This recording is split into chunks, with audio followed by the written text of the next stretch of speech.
হামজার পর ভারত ম্যাচের সিলেবাসের বাইরের প্রশ্ন ছিলেন ফাহমিদুল। সৌদিতে প্রস্তুতি ম্যাচে হ্যাটট্রিক করে সারা ফেলে দিয়েছিলেন, কিন্তু অঙ্কুরেই বিনষ্ট হবার জোগাড়। নানা ঘটন অঘটনে সৌদি থেকে ইতালির বিমান ধরতে হয়েছিল 18 বছর বয়সী যুবকের। খেলার চেয়ে দল থেকে বাদ হয়েই যেন বিখ্যাত বনে গেলেন। দেশ জুড়ে তোলপাড়, #ব্রিং ব্যাক ফাহমিদুল।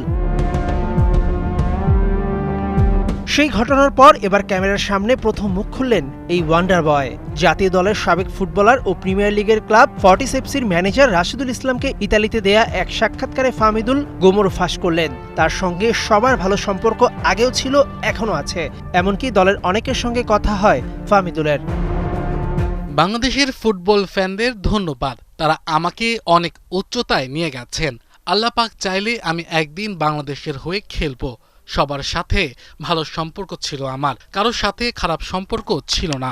এখনো দলের অনেকের সঙ্গে কথা হয়। এই তো জামাল ভুঁইয়া ভাইয়ের সাথেও তার জন্মদিনে কথা হলো। ওদেরকে বেশ মিস করছি।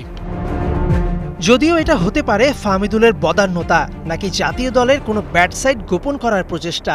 10 জুন ঘরের মাটিতে এফসি এশিয়ান কাপ বাছাই পর্বে সিঙ্গাপুরের বিপক্ষে খেলতে নামছে বাংলাদেশ। গুঞ্জন সেখানেও জাতীয় দলে ডাকা হবে না ফাহমিদুলকে। কোচ হাভিয়ার কাবরেরা ভাবনায় ফাহমিদুল কেবলই বয়সভিত্তিক দলে খেলার অভিজ্ঞতা অর্জন করেছেন।